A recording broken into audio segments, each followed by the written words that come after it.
ICC test rankings లో భారత star pacer Jasprit Bumrah తన అగ్రస్థానాన్ని నిలుపుకున్నాడు. పెద్ద టెస్ట్ లో అద్భుతంగా రాణించిన బుమ్రా 883 పాయింట్లతో టాప్ ప్లేస్ లో కొనసాగుతున్నాడు. పెద్ద టెస్ట్ లో కెప్టెన్ గా వ్యవహరించిన ఈ స్టార్ పేసర్ 8 వికెట్లు పడగొట్టాడు. బౌలింగ్ ర్యాంకింగ్స్ లో మరో ఇద్దరు భారత బౌలర్లు టాప్ 10 లో కొనసాగుతున్నారు.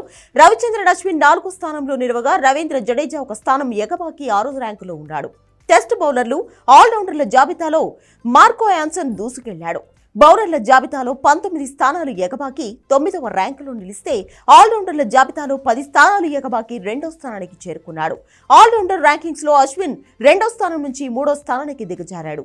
ఈ జాబితాలో రవీంద్ర జడేజా టాప్ ప్లేస్ లో కంటిన్యూ అవుతున్నాడు. అలాగే మరో భారత ఆల్రౌండర్ అక్షర్ పటేల్ 6వ ర్యాంకులో నిలిచాడు. బ్యాటింగ్ ర్యాంకింగ్స్ లో మాత్రం భారత బ్యాటర్లు వెనుకబడ్డారు. టీమిండియా యువ ఓపెనర్ యశస్వి జైస్వాల్ 2 స్థానాలు దిగజారాడు. పెర్త్ టెస్ట్ లో సెంచరీ తర్వాత 2వ స్థానానికి చేరిన అతడు ఇప్పుడు 4వ స్థానంలో ఉన్నాడు. న్యూజిలాండ్ తో జరిగిన టెస్ట్ లో England batter Harry Brook century చేసి 2వ స్థానానికి ఎగబాకాడు. జో రూట్ తొలి స్థానంలో, కేన్ విలియమ్సన్ 3వ స్థానంలో ఉన్నారు.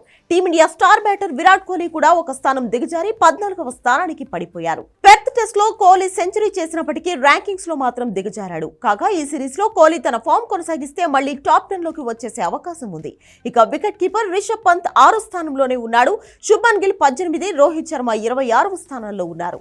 ఇదిలా ఉంటే టీమ్ ర్యాంకింగ్స్ లో ఆస్ట్రేలియా అగ్రస్థానంలో ఉండగా టీమిండియా సెకండ్ ప్లేస్ లో కొనసాగుతోంది.